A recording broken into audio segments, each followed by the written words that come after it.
Hello friends, my first topic is meaning and types of accounts. मैं zero level से लेकर आपको high level तक ले जाऊंगा। इसमें आप मेरी वीडियो को स्किप मत करना, वरना आपको कुछ समझ नहीं आएगा। Now we start the topic. और अकाउंट्स में ध्यान रखें कि केवल इसमें मनी से रिलेटेड ट्रांजैक्शन आएगी। इसमें मनी से अलग कुछ भी नहीं आएगा। अकाउंट्स एक आर्ट है। एक कला है जो हमारी मनी की ट्रांजैक्शंस को क्लासीफाई करता है और उसको समराइज करता है, उसको छोटा करता है, उसको छोटे तरीके में हमें दिखाता है और इन्फॉर्मेशन देता है। किसके बारे में इन्फॉर्मेशन देगा? हमारे बिजनेस के बारे में इन्फॉर्मेशन देता है। भाई, हमारा बिजनेस आखिर स्टैंड कहाँ कर रहा है? तो फिर हमारे अकाउंट्स का मीनिंग क्या हो गया? Accounting is the art of recording. जो अकाउंटिंग है वो एक आर्ट है रिकॉर्ड करने की। क्या चीज़ रिकॉर्ड करने की? हमारी मनी की ट्रांजैक्शंस क्या क्या हुई है उसको रिकॉर्ड करने की। Accounting is the art of recording, classifying. जो हमने मनी की ट्रांजैक्शन किया उसको क्लासीफाई करता है, एंड समराइजिंग, उसको ब्रीफली बताता है भाई हमने ट्रांजैक्शन में किया क्या है। उसको समराइज करता है। किस चीज़ में समराइज करेगा? इन मॉनेटरी टर्म्स, मनी की टर्म्स में समराइज करता है और इंफॉर्मेशन देता है। किसके बारे में इंफॉर्मेशन देगा? इंफॉर्मेशन अबाउट बिजनेस, हमारे बिजनेस के बारे में इंफॉर्मेशन देता है कि हमारा बिजनेस आखिर स्टैंड कर कहाँ रहा है, फाइनेंशियली कहाँ स्टैंड कर रहा है। इसके बारे में हम एक और बोल सकते हैं, इसको ब्रीफली बता सकते हैं, समराइजली बता सकते हैं। द प्रोसेस और वर्क। क्या कौन सा प्रोसेस है? जो अकाउंटिंग है वो एक प्रोसेस है। द प्रोसेस और वर्क, ये वर्क भी हो सकता है, प्रोसेस भी हो सकता है। टू रिकॉर्ड फाइनेंशियली अकाउंट, जो अकाउंट है उसको फाइनेंशियली रिकॉर्ड करने का ये एक प्रोसेस है। अब हम अकाउंट्स के टाइप्स के बारे में बात करेंगे। अकाउंट्स के मेनली 3 टाइप्स होते हैं। Accounts are of 3 types. First is personal account. जो पहला अकाउंट होता है वो पर्सनल अकाउंट होता है, और second account is real account, and third one is nominal account. These are the 3 types of accounts. First is personal, second real and third nominal. अब हम पर्सनल अकाउंट के बारे में बात करेंगे। पर्सनल अकाउंट यह वो अकाउंट होता है जिसमें फाइनेंशियल ट्रांजैक्शन के साथ किसी का नाम दिया जाता है, किसी ह्यूमन बीइंग का नाम दिया जाता है, जैसे मोहन, सोहन। तो फिर हम कह सकते हैं a account in which names are given. Human beings के नेम्स होते हैं, names are given in the financial transaction. मैंने पहले ही बताया था आपको, सिर्फ अकाउंट्स में केवल मनी से रिलेटेड ट्रांजैक्शन आती है। तो फिर मनी की मतलब फाइनेंशियल ट्रांजैक्शन से रिलेटेड जिसका भी नाम आएगा वो पर्सनल अकाउंट से रिलेट करता है। एग्जाम्पल के लिए हम ले सकते हैं Ram account, Mohan account, Sohan account. इसमें आपका नाम भी आ सकता है, हमारा नाम भी आ सकता है। पर्सनल अकाउंट के 3 टाइप्स होते हैं। Personal account of 3 types. First is natural personal account. Second one is artificial personal account,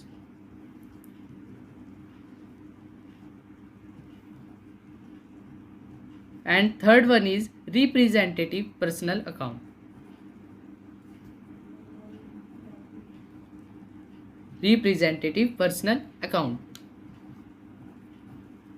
ये जो इनको आप याद रखने का एक अटूट तरीका देता हूँ मैं आपको। जैसे नेचुरल पर्सनल अकाउंट है, आप इसको ऐसे कर सकते हैं। देखो, नेचुरल पर्सनल अकाउंट, आपको पूरी की पूरी रो याद हो जाएगी। जैसे natural personal account, artificial personal account, representative personal accounts. ऐसे ही आप आगे के भी पार्ट्स के टाइप्स के याद कर सकते हैं नाम अच्छे से, पूरे रो के हिसाब से नाम याद हो जाएंगे। अब हम बात करते हैं नेचुरल पर्सनल अकाउंट के बारे में। नेचुरल पर्सनल अकाउंट में ह्यूमन बीइंग के नाम आते हैं। जैसे ह्यूमन बीइंग हो गए राम, मोहन, सोहन। आपके नाम, हमारे नाम, किसी के भी नाम हो सकते हैं, बस वो नेचुरल पर्सनल होने चाहिए। Ram, Sohan, Mohan, Ram account, Sohan account. वगैरह वगैरह सारे इसमें ह्यूमन बींग्स के आएंगे, लेकिन तो ये पार्ट है नेचुरल पर्सनल अकाउंट। अब हम बात करेंगे आर्टिफिशियल पर्सनल अकाउंट के बारे में। इसके भी आगे 4 पार्ट होते हैं। आर्टिफिशियल पर्सनल अकाउंट के बारे में बात करें। आर्टिफिशियल पर्सनल अकाउंट के भी आगे 4 पार्ट होते हैं। पहला पार्ट का नाम है बैंक। ये बैंक है। बैंक तो आप सभी जानते ही होंगे, बैंक आपके आसपास भी होता है। आरबीआई भी बैंक है, आरबीआई, एसबीआई, पीएनबी, बहुत सारे बैंक है। BOB, bank of Baroda, Canara bank, PNB, बहुत सारे बैंक होते हैं। ये सारे आर्टिफिशियल पर्सनल अकाउंट में आते हैं। आर्टिफिशियल पर्सनल अकाउंट का मतलब ये है कि आर्टिफिशियल पर्सन है। ये आर्टिफिशियल पर्सन की तरह हमें ट्रीट करना होता है। जैसे कि हम एक पर्सन है, वैसे ही बैंक भी एक पर्सन है। बैंक को भी पर्सनल अकाउंट में ही ट्रीट किया जाता है एज अ आर्टिफिशियल पर्सन। अब सेकंड टाइप आता है इसका company. Company is also personal, belongs to personal account. जैसे कंपनी हो सकती है, टाटा की कंपनी हो सकती है, सैमसंग, वोडाफोन, बहुत सारी कंपनियां हैं। आप किसी का भी एग्जांपल ले सकते हो। अब आती है तीसरा पार्ट आता है इसका फर्म्स। अब फर्म आप जिस स्कूल में पढ़ते हो, जिस कॉलेज में पढ़ते हो, वो भी फर्म है। जैसे आप ले सकते हो Delhi public school, DPS school है, वो भी एक फर्म है जिसमें आप पढ़ते हो। सारे फर्म के उसमें आते हैं। अब आती है बारी, चौथा पार्ट होता है इसका HUF। HUF मतलब है हिंदू अनडिवाइडेड फैमिली। इसके बारे में हम आगे खुल के बात करेंगे, इसलिए इस टाइम आप यही जान लो, हिंदू अनडिवाइडेड फैमिली का इसकी फुल फॉर्म होती है। अब हम बात करेंगे रिप्रेजेंटेटिव पर्सनल अकाउंट के बारे में। रिप्रेजेंटेटिव पर्सनल अकाउंट में आता है जैसे हमारे जो देनदार हो गए, लेनदार हो गए, आउटस्टैंडिंग बकाया हो गया पिछले साल का, एक्री हो गया, हमें मिलना था लेकिन अभी मिला नहीं, एडवांस हो गया। इसके बारे में अभी आप अच्छे से नहीं जान पाएंगे। इसके बारे में हम आगे खुलकर बात करेंगे।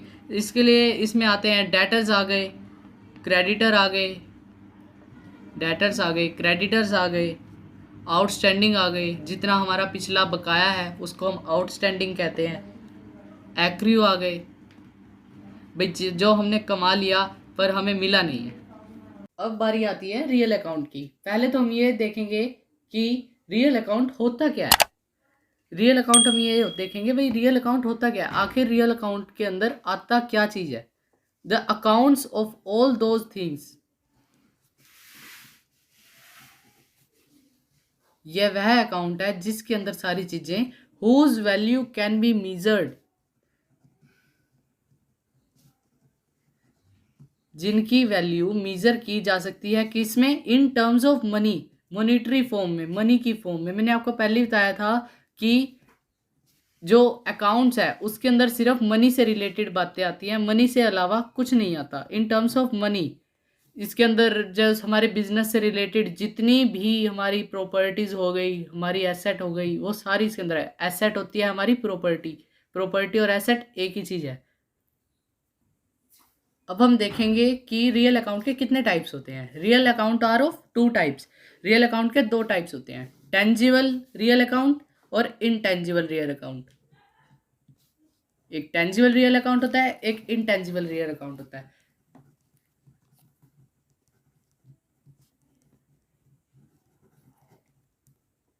रियल अकाउंट एक अकाउंट का पार्ट है, आप सभी को पता ही है। और जो ये आप इनको जैसे पीछे याद किया था हमने, natural personal account, artificial personal account, ऐसे ही आप इसको भी याद कर सकते हैं। टेंजिबल रियल अकाउंट, आपको ऐसे पूरी रो याद हो जाएगी। ऐसे ही इंटेंजिबल रियल अकाउंट। अब हम ये देखेंगे टेंजिबल रियल अकाउंट आखिर होता क्या है। मैंने आपको बताया रियल अकाउंट में आती है वो सारी चीज़ें जिसको हम मनी की फॉर्म में मेजर कर सकते हैं। तो फिर टेंजिबल हो गया, टेंजिबल वो चीज़ें जिसको हम टच कर सकते हैं, देख सकते हैं, वो सारी चीज़ें टेंजिबल रियल अकाउंट में आ गई। जैसे आपका मोबाइल इस टाइम आपके हाथ में है, वो मोबाइल टेंजिबल एसेट है आपकी। लैंड हो गई, बिल्डिंग हो गई, फर्नीचर हो गई, ये जितने भी आप टच कर सकते हो, इनके ये अनगिनत है, आप इनको गिन नहीं सकते, बहुत सारे हैं। प्लांट हो गया, मशीनरी होगी, हार्डवेयर हो गया, आपके घर में जितना भी सामान पड़ा है, जो भी चीज़ हो, आपकी पेन हो, आपकी कॉपी हो, आपका सोफ़ा, आपका बेंच, आपका टेबल, आपकी स्टडी टेबल, आपका बेड, आपका डोर, जितनी मर्जी आइटम हो, वो सारी की सारी टेंजिबल रियल अकाउंट से बिलोंग करती है। ये सारी आप एक चीज़ से याद कर सकते हो, टेंजिबल रियल अकाउंट के अंदर वो चीज़ें आती हैं जो कैन बी टच्ड होती है, जिनको हम छू सकते हैं। इनटेंजिबल अकाउंट के अंदर सारी इसके बिल्कुल उल्टा आती है, बिल्कुल अपोजिट। टेंजिबल अकाउंट में हम सारी चीज़ों को छू सकते थे, देख सकते थे, लेकिन इनटेंजिबल अकाउंट में हम ना उन चीज़ों को छू सकते हैं ना देख सकते हैं, ये कांट भी टच होती है। जैसे कि हमारी बिजनेस की गुडविल हो गई, गुडविल होगी, पेटेंट हो गया, ट्रेडमार्क हो गया, कॉपीराइट हो गया, सॉफ्टवेयर हो गया, यहाँ तक कि आपके फ़ोन में जो ऐप है व्हाट्सएप है, वो एक सॉफ्टवेयर है। अब वो आपकी एसेट है, लेकिन वो इनटेंजिबल एसेट है। इस हिसाब से आप देख सकते हैं कि इनटेंजिबल रियल अकाउंट और टेंजिबल रियल अकाउंट दोनों अलग से, बिल्कुल अपोजिट से चलते हैं। अब हम बात करेंगे रियल अकाउंट की हो गई, पर्सनल अकाउंट की हो गई। अब बारी आती है नॉमिनल अकाउंट की। नॉमिनल अकाउंट के बारे में, नॉमिनल अकाउंट बिल्कुल इजी अकाउंट है और सबसे ज़्यादा यूज़ नॉमिनल अकाउंट का होता है। जो नॉमिनल अकाउंट है, इसके अंदर बिजनेस के सारे लॉस, जितने भी लॉस हुए, जितने भी एक्सपेंस हुए, जितनी भी इनकम हुई, जितने भी गेन हुए, जितने भी प्रॉफिट हुए, सारे के सारे नॉमिनल अकाउंट में आते हैं। इसके अंदर हम कह सकते हैं this account include the accounts of all expenses, जितने भी एक्सपेंसेस हमारे ने करा हुआ है वो सारे के सारे, एंड इनकम्स, जितनी भी हमको इनकम हुई है वो सारे के सारे नॉमिनल अकाउंट में बिलोंग करते हैं।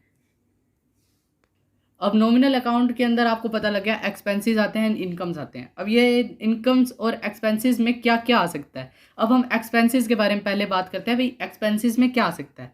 एक्सपेंसेस में आ सकता है रेंट, आ सकता है जो हमने रेंट पेड किया है, कमीशन हो सकती है जो हमने कमीशन दी है, किसी को डिस्काउंट दे दिया, वो भी हमारा एक तरह का लॉस ही है। हमने किसी को इंटरेस्ट दे दिया, सैलरी दे दी, टैक्स दे दिए, तो फिर ये सारे हमारे एक्सपेंस है। अब हम बात करेंगे इनकम के बारे में। इनकम के अंदर क्या आ जाएगा? बिल्कुल उसका अपोजिट। हमने रेंट दिया था, ये रेंट रिसीव है। उसमें कमीशन मिली थी, ये कमीशन रिसीव है। उसमें डिस्काउंट दिया था, ये डिस्काउंट रिसीव है। उसमें इंटरेस्ट दिया था, इसमें इंटरेस्ट रिसीव है। उसमें सैलरी दी थी, इसमें सैलरी रिसीव है। जितनी भी चीज़ें, जितनी भी मनी की टर्म्स से हमको मिलती है ना, ट्रांजैक्शंस हमें रिसीव हो रही हैं, वो सारी की सारी इनकम है। और बाकी जो ऊपर हमने एक्सपेंस दिए हैं वो सारे के सारे पेड होते हैं, वो हमारे इसलिए एक्सपेंस है। अब हम बात करेंगे कैरेक्टरिस्टिक्स ऑफ अकाउंटिंग के बारे में, या आप इसको कह सकते हैं फीचर्स ऑफ अकाउंटिंग, या आप इसको ये भी कह सकते हैं एट्रीब्यूट्स ऑफ अकाउंटिंग। भाई अकाउंटिंग की फीचर क्या होते हैं? भाई आप अकाउंटिंग सीख रहे हो, आपको फीचर नहीं पता तो क्या होगा? पहला इसका फीचर है accounting is an art as well as science. जो अकाउंटिंग है वो एक आर्ट है और एक साइंस भी है। कैसे, मैं बताता हूँ। आपने पहली मैंने आपको वो बताई थी डेफिनेशन, तो उसके अंदर है accounting is an art of recording, record करने की आर्ट है, क्लासिफाई करने की आर्ट है, समराइज करने की आर्ट है।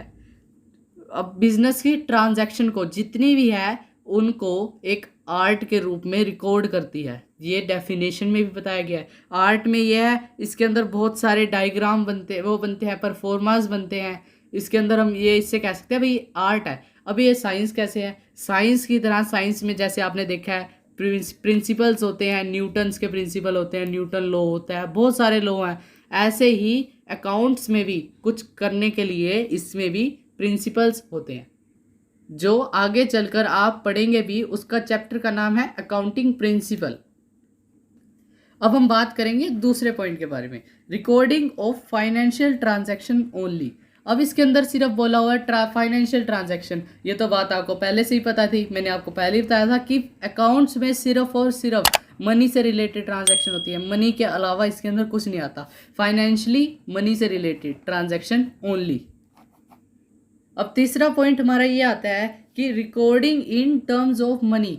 अब हमें पता है भाई इसके अंदर सिर्फ फाइनेंशियल ट्रांजैक्शन होती है। अब recording in terms of money का यहाँ पे क्या मतलब है? यहाँ पे ये मतलब है, मान लीजिए एग्जाम्पल के लिए आपके घर पे 200 चेयर है, आपने अपने बिजनेस में 200 चेयर खरीदी हुई हैं। अब आपका यहाँ पे कोई अमाउंट नहीं गिवन है, तो फिर आप इसको अपने उसमें रिकॉर्ड नहीं कर सकते। अब आपको बोल दिया गया है कि 200 चेयर है जो आपकी 50,000 रुपए की है। आप 50,000 को अकाउंट्स में लिख सकते हैं, लेकिन 200 चेयर का यहाँ पर कुछ इस्तेमाल नहीं होगा। इससे ये पता लगता है कि इसके अंदर सिर्फ मनी से रिलेटेड ट्रांजैक्शन आती है, इससे अलग कुछ भी नहीं आएगा। अब बारी आती है चौथे पॉइंट की, जिसके अंदर ये है क्लासीफाइंग। इसके तो आपको डेफिनेशन में भी बताया गया था। भाई क्लासीफाइंग करता है, account is an art of recording, record करता है, उसको क्लासीफाई करता है। अब ये क्लासीफाई कैसे करेगा? जैसे आप कहीं दुकान पे जाते हो तो वहाँ पर मान लो आप करियाने की दुकान में गए हो, किसी परचून की दुकान में गए हो, आपने वहाँ पर देखा कि वहाँ पर उन्होंने एक पैड रखी हुई है, आपने बोला भी चीनी दे दो, उन्होंने चीनी के लिए लिख दिया, उन्होंने सारा कुछ सारी चीज़ें लिख ली जितने जितने लोगों ने बोली। उसके बाद आपने अलग से बनाया, उसके बाद जब आपका सामान आ गया तो उन्होंने आपको अलग पर्ची पे निकाल के दिया। वो होते हैं लेजर। पहले उन्हें जर्नल में उतारा, उसके बाद उसने लेजर बनाया, तो फिर वो लेजर हमको क्लासिफाई करेगा कि आपने कितना सामान लिया, ना कि दूसरों का। इसमें हर एक चीज़ को क्लासिफाई करने के लिए अलग अलग अकाउंट बनते हैं। जैसे आपने अपने वर्कर को रेम्यूनरेशन दिया, उसका अलग अकाउंट बन गया, आपने अपने एम्प्लॉयज़ को सैलरी दी, सैलरी अकाउंट बन गया। ऐसे बहुत से अकाउंट बनते हैं, सारे ये लेजर होते हैं। लेजर आपको बनाना हम सिखाएंगे।